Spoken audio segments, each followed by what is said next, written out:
Welcome back, my friends in pre-calculus. In this video, we're going to go over some basic logarithmic properties that are derived from exponential law. So what does that mean? What does that mean? Well, in the last video, we talked about how logarithms are the inverse function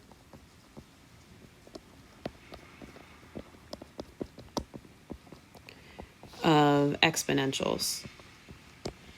And what that means is that a lot of rules that apply to exponential functions end up also helping us find some rules and some laws that apply to logarithms.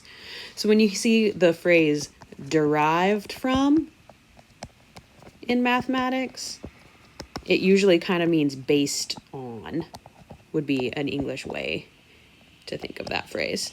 Derived from means based on. And I'll give you an example right away with our first basic property here.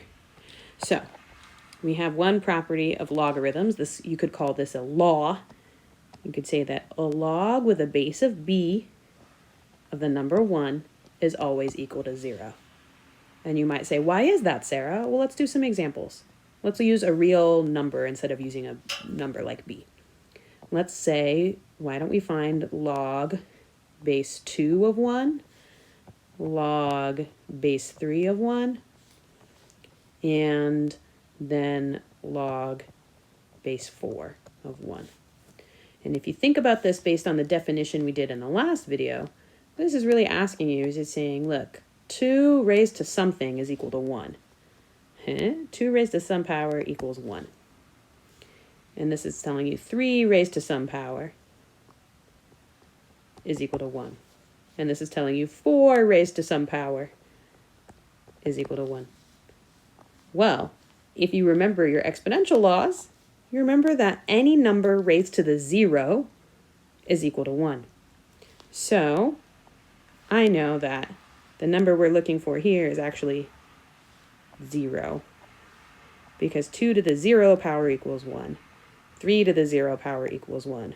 4 to the 0 power equals 1. In fact, b to the 0 power is equal to 1. Any number raised to the 0 power is equal to 1, except 0. You can't have b be equal to 0. Okay, so then that's where this law comes from. It says no matter what b is, assuming, of course, b is not equal to 0, if I take b and I raise it to the 0 power, I get 1. Which means if I take the logarithm of the number 1 with a base of b, my answer will always be 0. This is really helpful when you're graphing logarithms, because it's an easy way to always make sure you get a point. Let's go ahead and actually give yourself a little note here. Useful for graphing. We're going to do a little bit of graphing with these this week, so I want you to keep this in mind.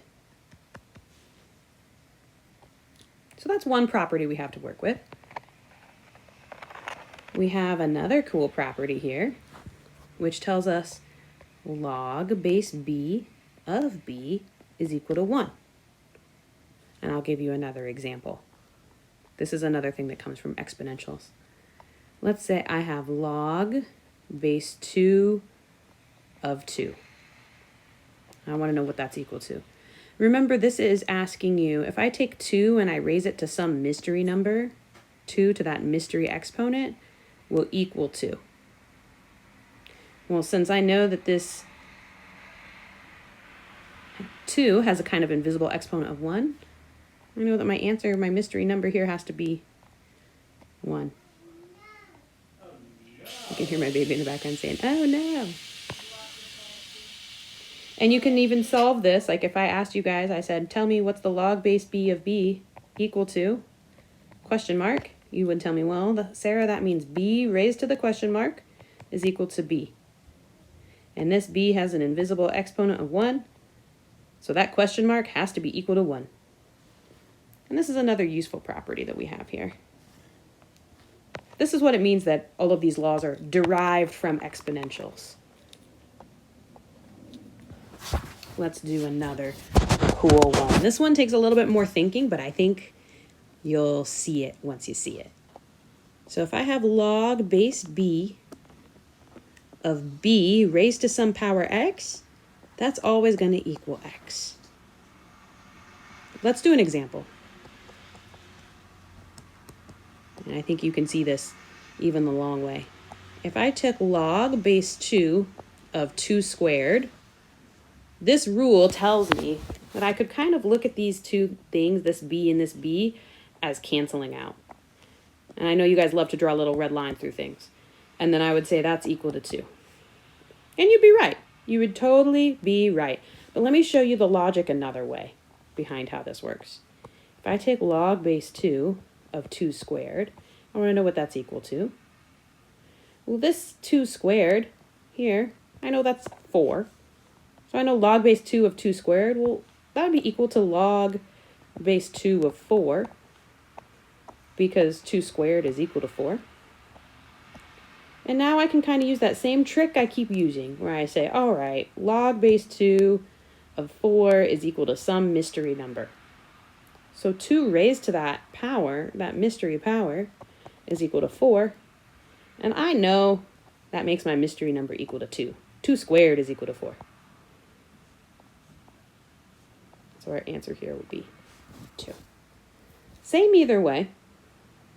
Same either way. I know you guys like to draw your red lines, but now you'll understand why you do them. You don't have to show that work every time. We know it's always going to work that way. This is a fun one. I thought a long time about how to explain this last one to you guys. So this one's special. It has a name. The other properties I just sort of gave you, we don't even really name them or work at them. But this one's special. It's called the inverse property.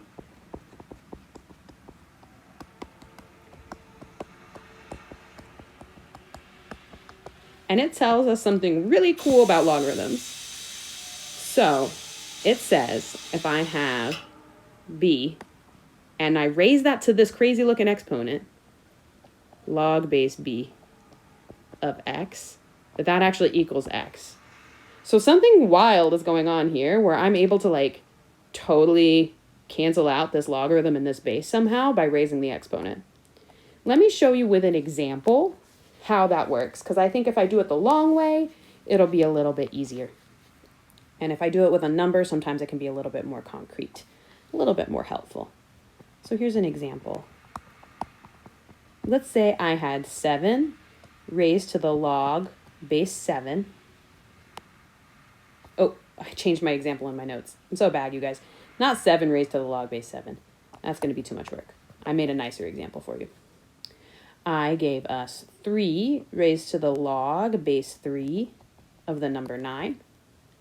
And so our theorem here tells us, this inverse property says, look, this junk, you can cancel it all out. You don't have to worry about it. What's going to happen is it's going to equal this number in the argument of that logarithm. So we think our answer should be 9. Let me show you why that is. Why that's actually going to work. First, I'm just going to focus on the fact that I have this logarithm up here in my exponent. It's a little intimidating. But I know I can take the log base 3 of 9. I can find that. So I'm going to solve that over here. Log base 3 of 9 is some mystery number. So 3 raised to some little mystery number is equal to 9. And I think that's going to make my mystery number equal to 2. Because 3 squared is equal to 9. So now I know that this logarithm is equal to 2. So I can plug that back in. So then this is saying 3 squared. I'm just doing substitution here. And then 3 squared is equal to 9. So if you do it the long way, it'll work. But this property, this inverse property, lets us skip some work and say, look, if I have a base for my exponential and a base for my logarithm that match, I can cancel those out. And then I just have my final answer is the argument of that logarithm, which is nice. That's a nice property to have when you're solving logarithmic equations. All of these properties that we're using right now, all of them are going to be used heavily, heavily, heavily next week. We're going to use them when we're solving equations. So it's important to spend some time figuring out what we know about them now. This next one is kind of cool. It's also got a special name. It's called the one-to-one property.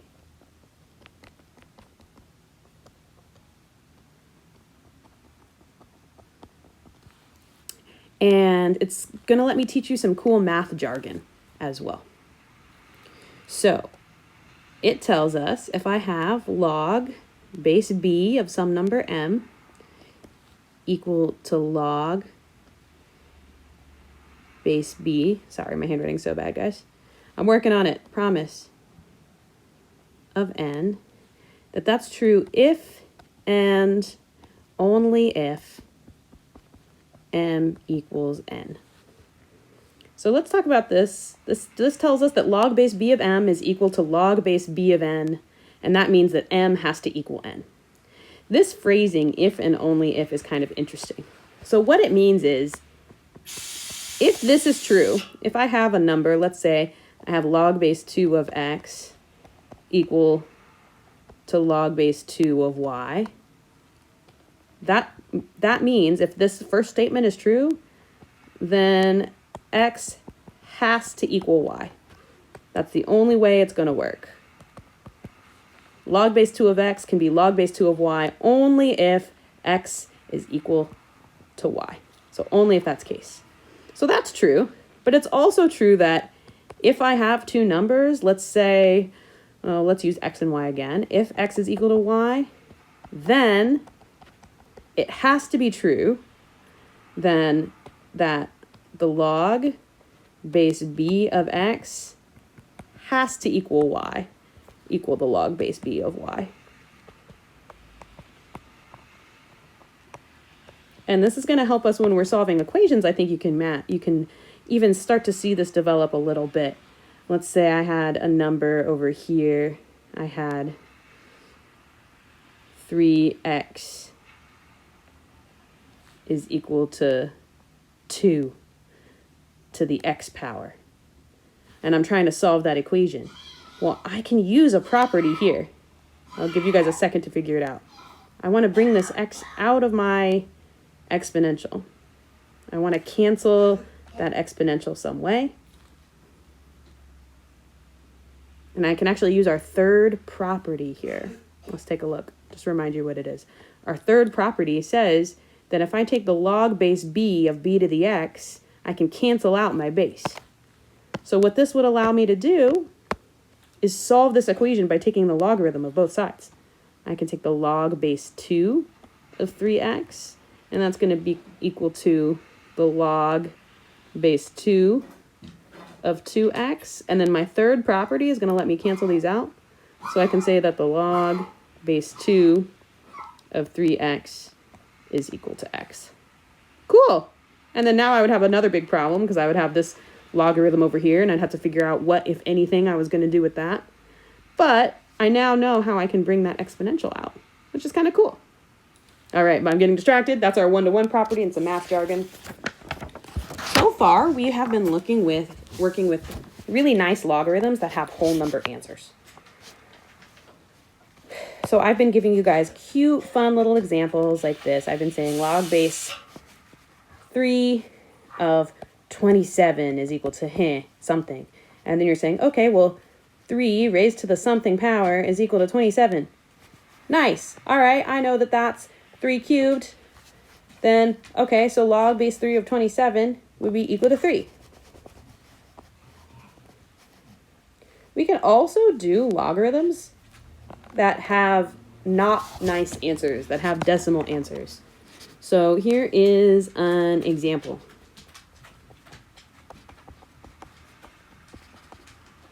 Of a not nice logarithm. What if I told you, find for me log base 2 of 10?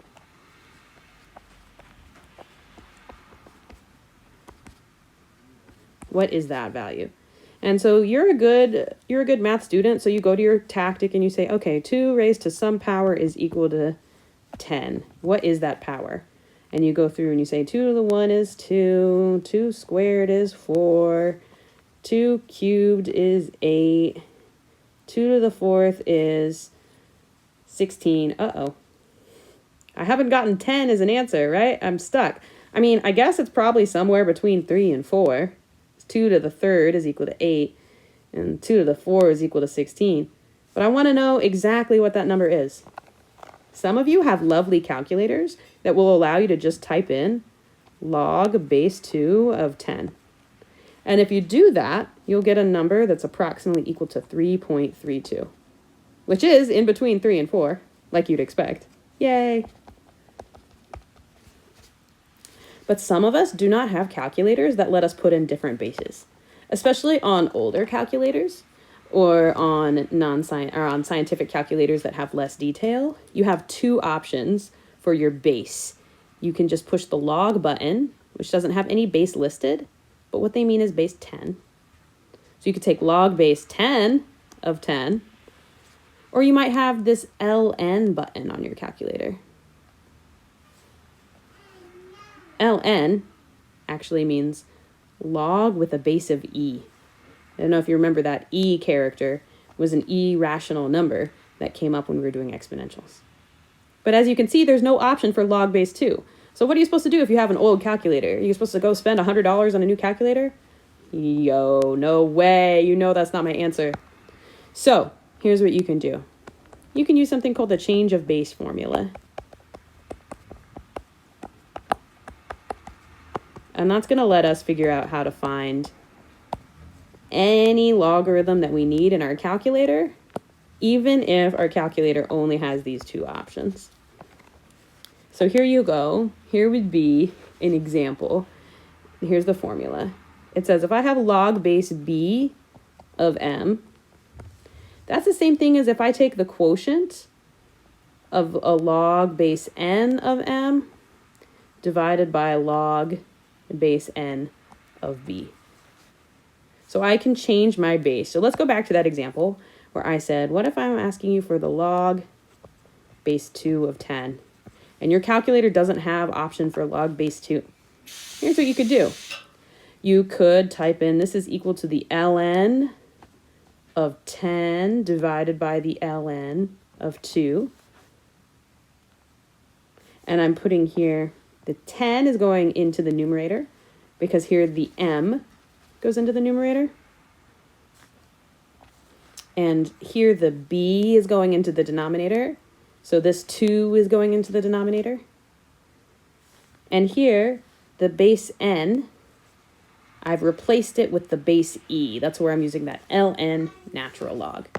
And then if you punch that into your calculator, you'll get about 3.32. You could also do it if you wanted to this way. You could say log base 2 of 10 is equal to, on your calculator, they usually don't say log base 10. It would usually just look like this. Log of 10 over log of 2. And you'd get the same answer, 3.32. So this is a useful formula to have in your back pocket. And I want you guys to know, too, that not every logarithm is a beautiful whole even number. You can still have decimals. That's okay. You can have irrational answers. That's all right. So these properties are really important. So I want to emphasize that you should write each property neatly in your notes.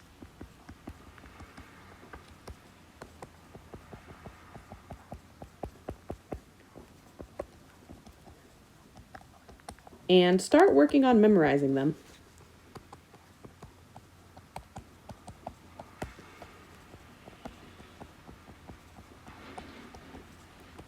I tell you to work on memorizing them because we are going to use them solving equations. And if you don't remember these off the top of your head, when we solve equations, it's going to look crazy to you. If you know these properties, you'll be able to follow along with the examples in class, and you'll feel calm and cool and collected. Before you've memorized them, there'll be steps that I do that you won't quite understand. And that's okay. You can always ask me in class, and I'll remind you. I'll say, oh, hey, this is this property. Maybe you forgot. And you'll say, oh, yeah. And that's fine with me. But you'll have a lot less stress if you start your work on memorizing them right away. So, you know I want you to have less stress. So that's why I'm telling you that. All right, friends. Stay safe. In the next video, I'm going to talk to you about some more properties, and we're going to start working with them a little bit. So stay